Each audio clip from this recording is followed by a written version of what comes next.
Louis XIII le Juste est roi de France et de Navarre de 1610 à 1643. Le premier dauphin des Bourbons naît le 27 septembre 1601 à Fontainebleau. Son père est le grand roi Henri IV et sa mère, la reine Marie de Médicis. À l'assassinat de son père en 1610, Louis monte sur le trône de France. Le jeune roi est profondément impacté par la disparition de son père et sa mère obtient la régence. Louis XIII est alors témoin de la puissance de quelques aristocrates sur sa mère qui se rapprochent de l'Espagne, l'ennemi juré d'Henri IV. Il en développe une grande hostilité à leur égard. On lui fait épouser Anne d'Autriche sans son consentement. Il en garde une certaine humiliation et se tient éloigné de son épouse. Lassé de ces humiliations, il prend le pouvoir en 1617 et exécute le plus proche conseiller de sa mère.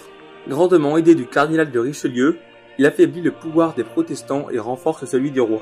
Il mène alors une guerre pour reprendre les places fortes des protestants cédées par Henri IV. Cela se conclut en 1629. Les protestants ne gardent que la liberté de conscience. En 1635, la guerre avec l'Espagne reprend. La reine Anne, qui est espagnole à l'origine, est coupable de trahison en divulguant des informations militaires à l'ennemi.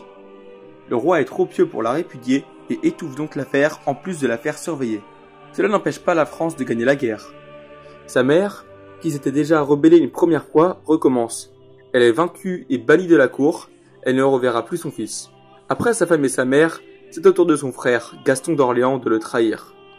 Il lance des révoltes mais est également battu. Un problème se pose. Le roi ne parvient pas à avoir d'héritier. Il place alors sa confiance en Dieu et multiplie les prières. En 1637, la reine accouche d'un fils. Louis XIII, qui est très pieux, consacre la France à la Sainte Vierge Marie pour témoigner de sa gratitude. À sa mort, le cardinal de Richelieu est remplacé par le cardinal Mazarin. Louis XIII est un homme doux, bienveillant, courageux, juste et sage. La différence avec son père et son fils étant qu'il est chaste.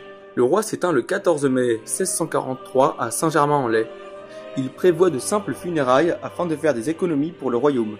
Son très jeune fils Louis XIV, le futur roi Soleil de Versailles, lui succède au trône de France.